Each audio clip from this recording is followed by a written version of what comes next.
Yo, shots fired out here in these NBA streets. David Griffin, man, he said one, two, three, draw.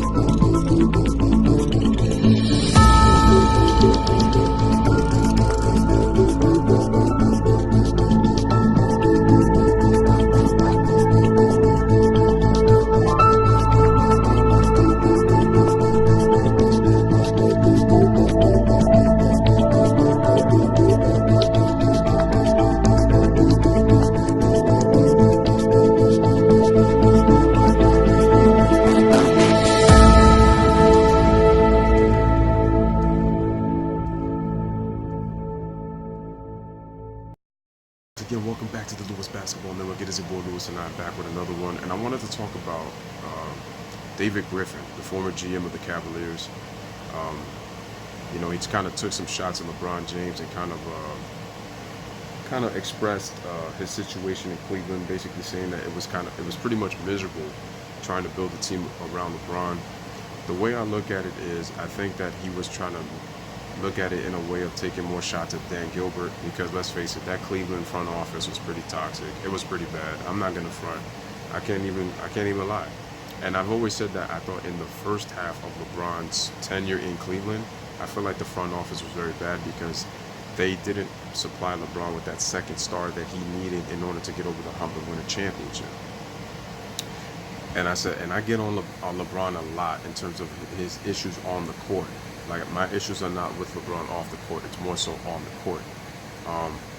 But at the end of the day, I just think that it's getting pretty ridiculous, and to me, it's very funny that all of a sudden David Griffin is coming out and saying things like that it was inexcusable and it was miserable. Trying to build around LeBron James and being in the Cleveland front office, because remember, he was let go after the 2017 season, once the season is ended, and he was let go just days before the draft. I heard LeBron was not happy about it, and I bet you that there's going to be rumbling saying that LeBron probably has something to do with David Griffin getting fired. LeBron actually went out and tweeted. He says no matter what people think about you and all this, he actually thanked David Griffin for the job that he did, and that's when they brought in Kobe Altman to take over the GM position for the Cavaliers. And so then David Griffin also said that he feels like LeBron is he's not really intense, and he doesn't look like he has the desire to win a championship ever since he won in 2016. After the Cavaliers came back from 3-1 and beat the 73-win Golden State Warriors, the greatest regular season team of all time, better than the 72-10 96 Bulls that actually won a championship and went 15-3 in the postseason, as compared to the Warriors going 15-9. Yes, they lost 9 playoff games, folks. Yes. And despite all that, it still took a stimulus package to defeat them. Even though people are always going to go back and say, well, without Kyrie and Kevin Love. But couldn't you also say that the Warriors would have won 2 titles? Just as much as you say Cleveland would have won 2 titles? Just saying. But anywho, I just find it very strange that all of this is coming out now. LeBron had he's had the controversy in terms of like people making it a story with LeBron's AAU situation with his son, and people saying that LeBron really shouldn't be taking this attention to try to do a basic dunk to perform in front of the kids, and that he's still in the spotlight away from his son Bronny, LeBron James Jr. On top of that, it goes from that to all of a sudden somebody was reporting about saying that there was some connection of racism in terms of what LeBron was doing with his little Taco Tuesday thing that he does on YouTube. I mean, not on YouTube, sorry, on Instagram. And that caused headlines, and it's like, then once you thought that was over, now you have David Griffin speaking about these two situations, and I'm saying to myself, man, like, I just wonder what LeBron has done that's causing this dude, get all this now. And it's crazy how it's like it's one story coincidentally on top of the other, and I'm like, yo, the media just has no chill. It's like they will do or say anything just to get attention. Um, and it's like you guys are force feeding attention to viewers. This is why LeBron James ain't never gonna have it easy. He's never gonna have it easy or he's never really gonna have a break, is because even when he's not trying to do intentionally get attention, you guys bring the attention anyway, and then it becomes talked about. And like I said before, I get on LeBron more on the court than off the court. It's like, let the man live, bro. Like, he's at his son's AAU game. If he wants to take the attention and the spotlight, as you guys say, like, just let him, man. I mean, like I said, I know and it's like I said before, he's known to get the attention, like he does again on the court in post-game interviews, and I've seen it. This dude plays that passive-aggressive bullshit game. I've seen it, and nobody can even tell me nothing otherwise. I'm gonna say this again. How can I hate on a man that I have on my top 10 all-time list at number 9? So, ladies and gentlemen, even though that I said I get on LeBron James more on the court than off the court, we still got to talk about these little off-the-court issues that he's had. Well, number one, y'all remember that racial hoax that happened 2 years ago after LeBron's team won the Eastern Conference Finals in 2017 against Boston? And remember, whatever happened to the evidence of that situation? It was a clean slate. It was wiped clean. It made headlines, and then you really never heard anything like from that again, and it happened so fast. And again, that was the media's plan and the NBA's plan to try to make LeBron as if he's this underdog victim, and he's had to overcome so much, and he has to go against a 73-9 team with KD, and that he again had his home vandalized. Look what he's overcome. He overcame all that. He rose above it. He's the GOAT. You also have the thing where he's advocating for a lot of players in the league, where he said Steph Curry deserves a $400 million contract. The same dude that he don't even really like and is jealous of, and when at one time he used to like him because he doesn't like what Steph Curry has become. He talked about Harrison Barnes, saying that the NBA has a slave mentality, and that they're treating these players and that they really have no power in their hands. Harrison Barnes, his agent asked him, because he got traded, he asked him if he wanted to play the game. Harrison Barnes said that he was going to play. So he chose to play and left. He knew he got traded before the game started. LeBron James made it seem like that Harrison didn't even know why he was playing. And I said, well, how do you know that, LeBron? And the thing was, he took it to social media.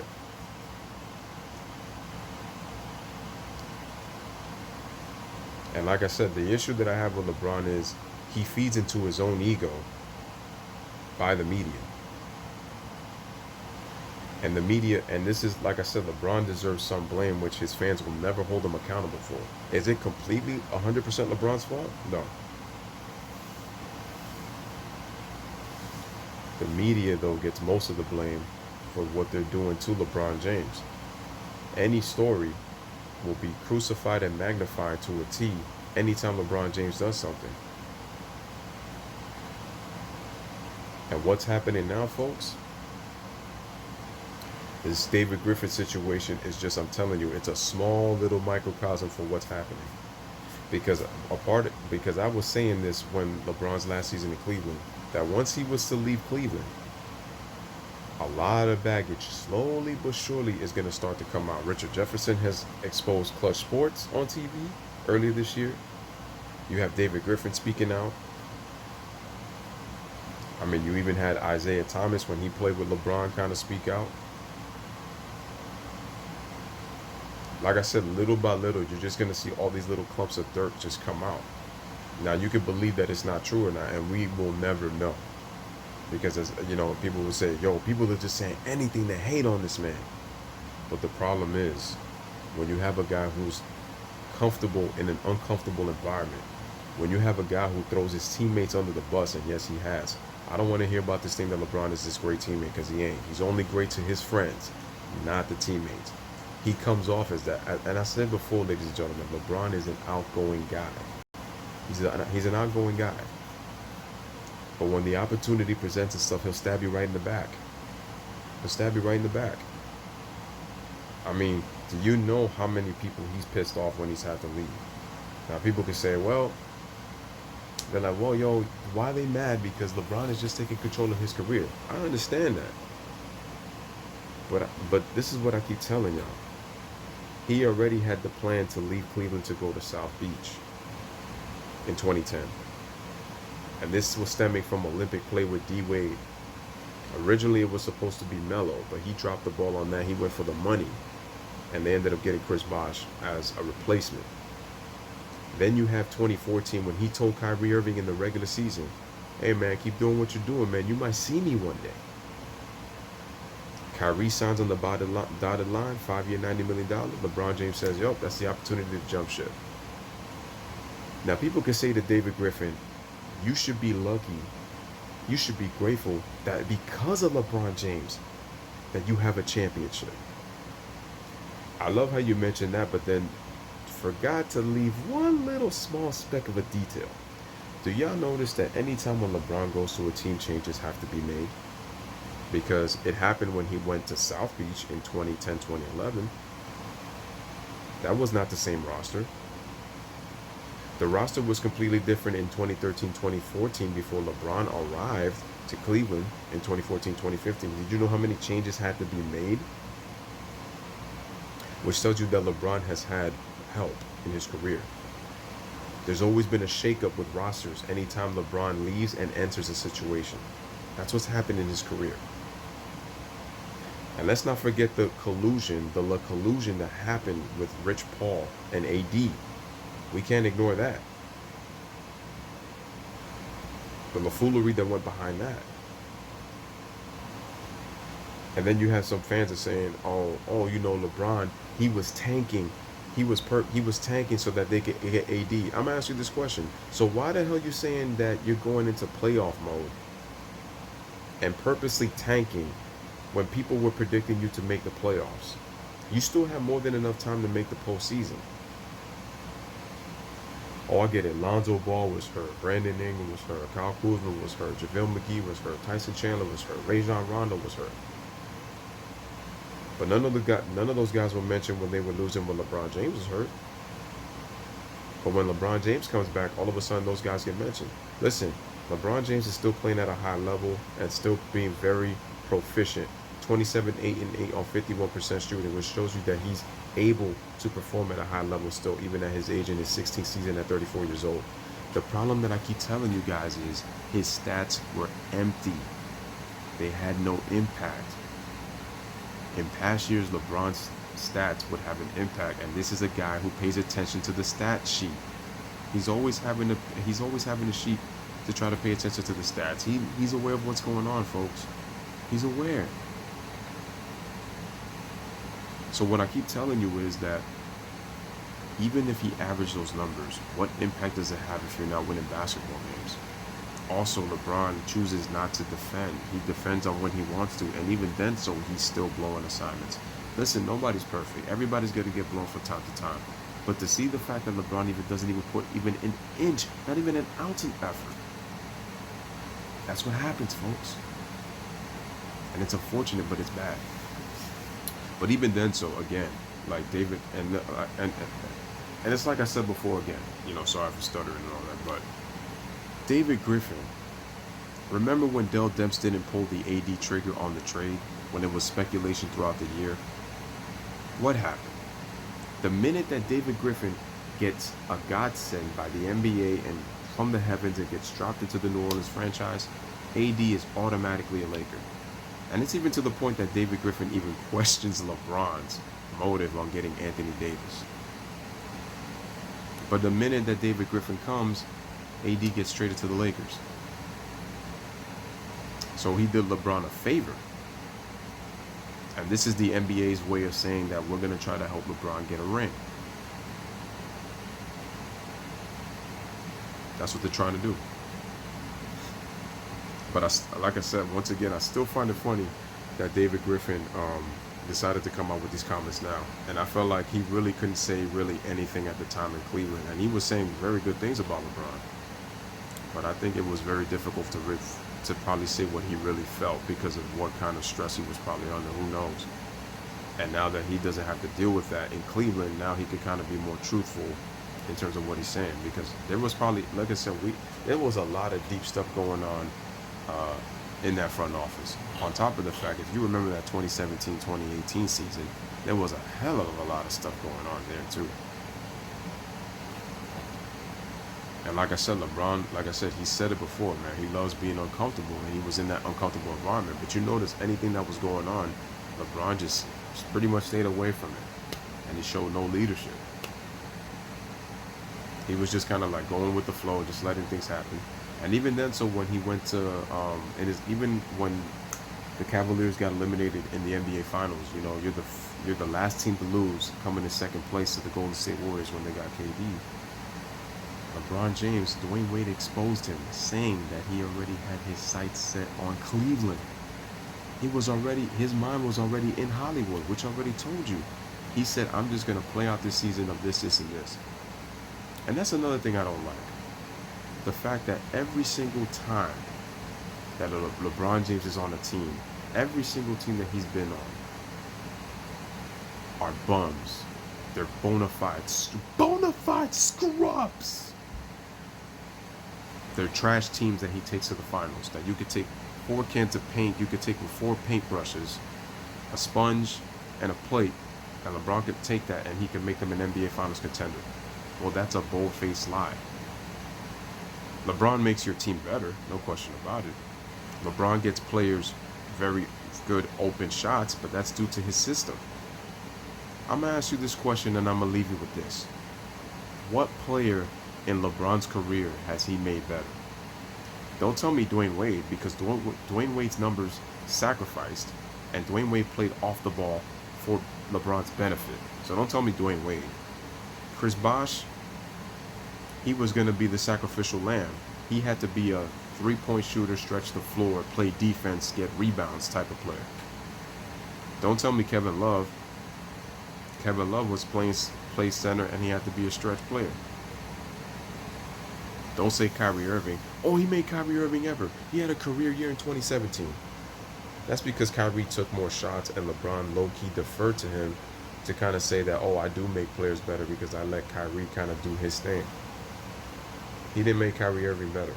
Kyrie Irving's best seasons were actually with the Boston Celtics in the last 2 seasons. You see the proficiency in Kyrie Irving's game. So I'm going to ask you again, name one player that LeBron has made better in his career. I'll wait.